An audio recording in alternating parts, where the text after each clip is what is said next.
Seperti yang kita semua sedia maklum, berhimpunnya kita pada petang ini adalah dengan satu matlamat yang jelas, iaitu untuk memperkukuhkan Parti Pribumi Bersatu Malaysia yang kita cintai. Ianya juga adalah bagi menepis agenda dan anasir-anasir jahat dari luar yang tidak jemu dalam usaha untuk memecah belahkan kesatuan yang telah lama kita bina. Apatah lagi apabila parti kita telah terbukti mendapat keyakinan dan sokongan rakyat dalam pilihan raya umum dan pilihan raya negeri yang lepas. Yang berhormat Datuk Pengisi Tetap Bersatu telah beberapa kali melalui proses pindaan perlembagaan. Tentunya pindaan yang kita lakukan ini adalah merupakan satu perkara yang amat penting dan mesti disegerakan.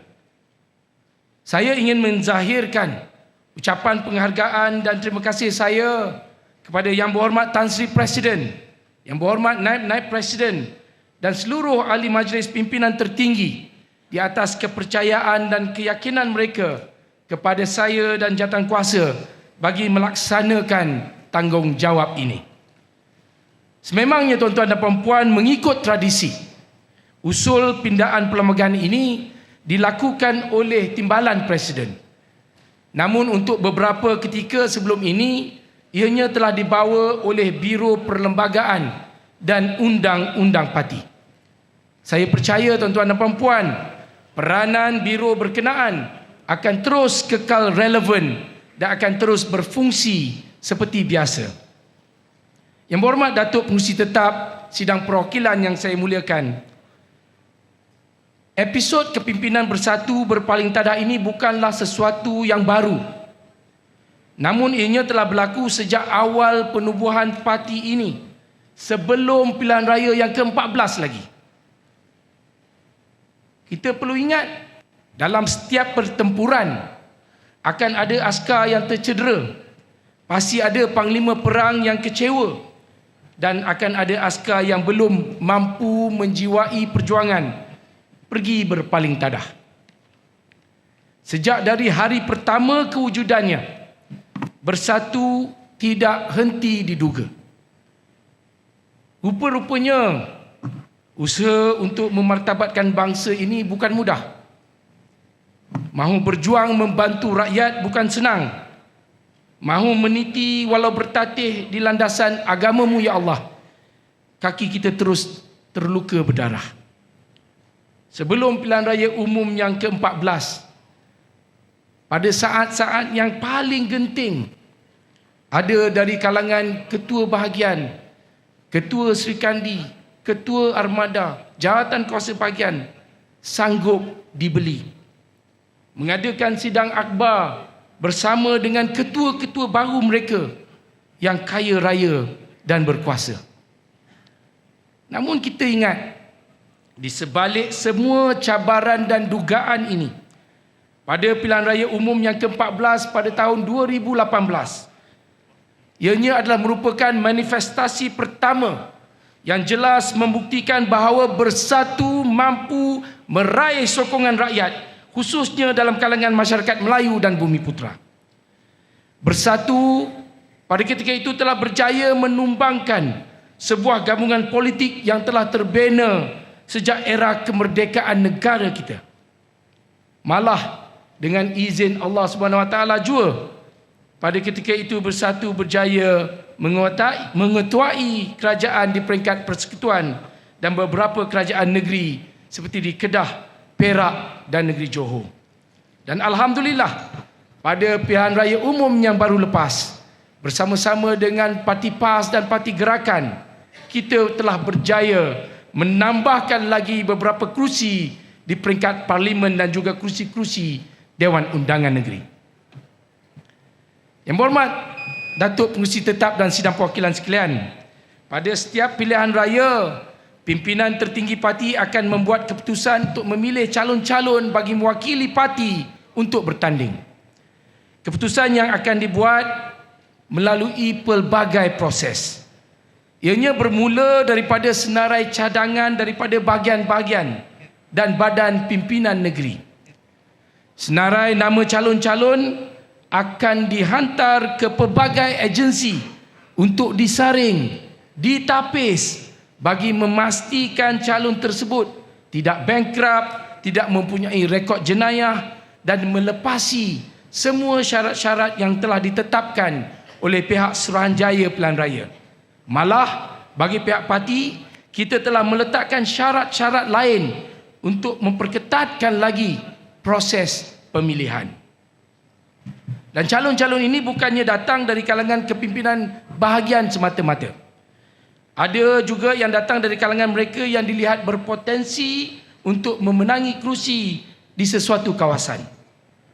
Kepimpinan juga perlu akur kepada pembahagian mengikut jantina, umur, latar belakang profesional, latar belakang keagamaan dan lain-lain. Apabila pimpinan membuat keputusan untuk meletakkan calon daripada kalangan profesional contohnya, kepimpinan bahagian perlu berkorban dan kebiasaannya pada ketika ini kesetiaan calon kepada parti juga dipersoalkan. Sidang perwakilan sekalian, tanpa saya perlu mengulangi peristiwa-peristiwa yang telah berlaku. Apabila ada di kalangan pimpinan kita yang telah bergelar yang berhormat, tiba-tiba tidak dapat dihubungi, tiba-tiba menghilangkan diri, dan tiba-tiba kita terbaca kenyataan mereka menyokong Madanon tetapi tetap setia kepada parti. Sidang perwakilan yang dihormati, 4 daripada 6 ahli parlimen yang menyatakan sokongan kepada kerajaan ketika ini adalah merupakan ketua bahagian di kawasan masing-masing. Ini menunjukkan bahawa pemilihan calon yang datang daripada kepimpinan bahagian tidak menjamin kesetiaan penuh kepada parti, khususnya pada waktu yang sukar.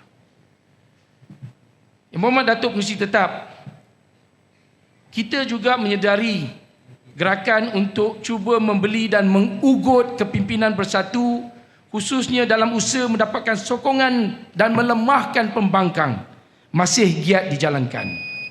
Justru Majlis Pimpinan Tertinggi telah mengambil inisiatif untuk mengkaji dan mengadakan perbincangan untuk mengukuhkan perlembagaan parti.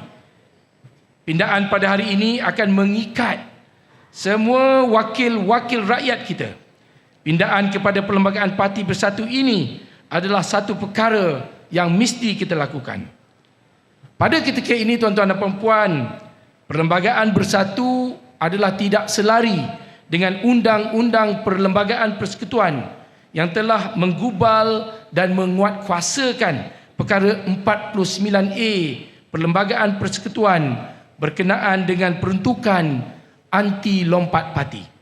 Oleh itu, adalah perlu untuk satu pindaan dilakukan pada perlembagaan bersatu supaya perlembagaan kita lebih komprehensif dan selari dengan perlembagaan persekutuan, iaitu undang-undang yang paling utama di negara ini. Maka ini adalah masa yang sesuai untuk kita membuat pindaan pada perlembagaan kita. Pindaan yang dicadangkan adalah untuk memasukkan 3 sub-fasal yang baru dalam fasal 10 Perlembagaan Bersatu. Walaupun sub-fasal ini dimasukkan di dalam fasal berkenaan pemberhentian dan pemecatan ahli, sub-fasal ini juga akan memberikan panduan berkenaan kewajipan wakil-wakil rakyat bersatu untuk mematuhi arahan-arahan yang dikeluarkan oleh Majlis Pimpinan Tertinggi. Cadangan pindaan Perlembagaan Bersatu Fasal 10 Pemberhentian dan Pemecatan Ahli 10.4. Mana-mana ahli bersatu yang merupakan wakil rakyat di Dewan Rakyat atau Dewan Undangan Negeri atau Dewan Negeri yang melakukan ketidakpatuhan terhadap apa-apa arahan yang dikeluarkan oleh Majlis Pimpinan Tertinggi yang selari dengan fasal 10.5 adalah disifatkan sebagai terhenti keahliannya dari Parti Bersatu secara serta-merta.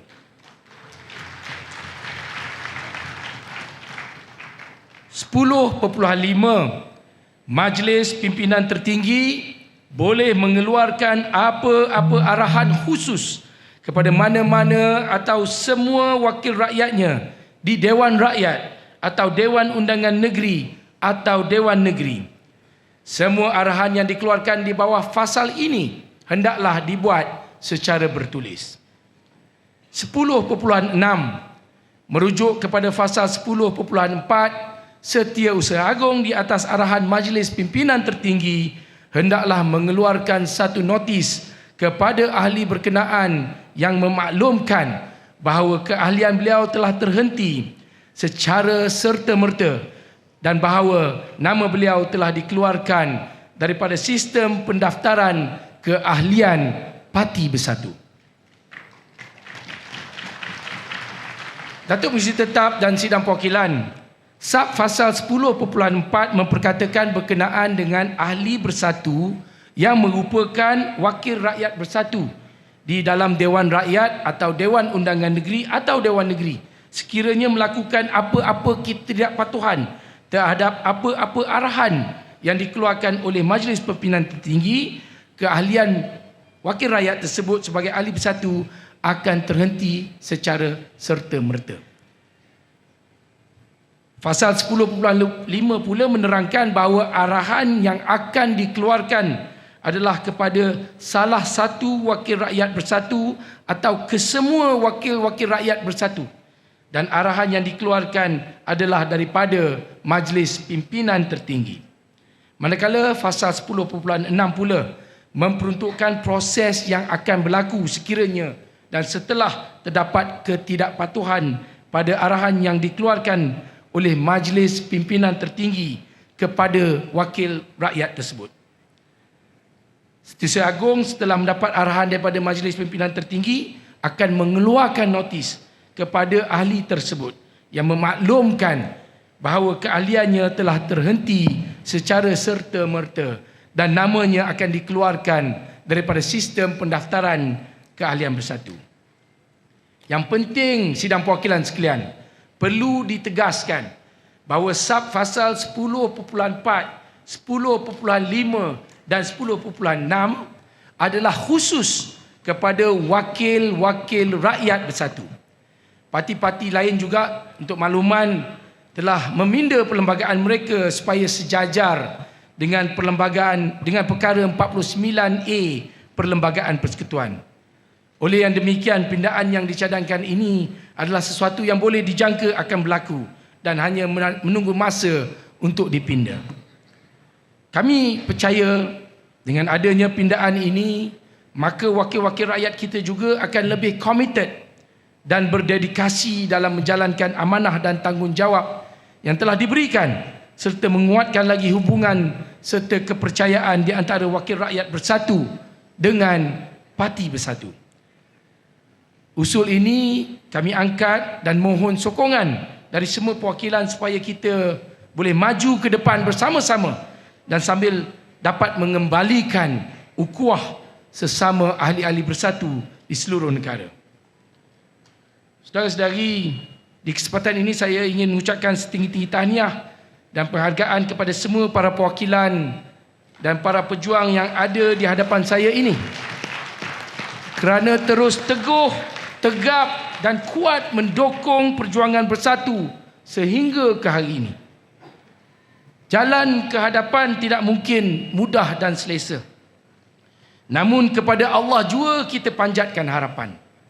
Selagi tubuh dan denyut nadi ini tidak terhenti, kudrat dan iradatnya akan menemani bayu perjuangan. Ibarat peribahasa lama menyebut, panjang serabut tali belati, jejak ke tanah cendawan. Yang disebut hulu balang sejati tidak pernah membilang awak. Itik sekawan di dalam reban, riuh pagi di umpan seluang. adat pahlawan rela berkorban, pantang undur sebelum berjuang. Akhir kata, wahai rakan-rakan yang amat saya kasihi, wahai kawan-kawan yang pernah seperjuangan, wahai ahli-ahli yang berhormat yang bertanding sebagai calon Perikatan Nasional daripada Parti Bersatu,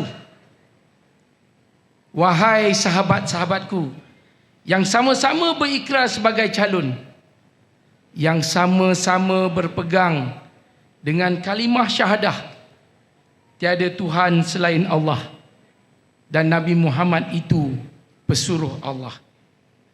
Kepada diri sendiri saya beringat, dan kepada semua saya panjangkan ingatan. Marilah kita menghayati surah Al-Anfal ayat yang ke-27 yang bermaksud, wahai orang-orang yang beriman, janganlah kamu mengkhianati amanah Allah dan Rasulnya, dan janganlah kamu mengkhianati amanah kamu sedang kamu mengetahui salahnya.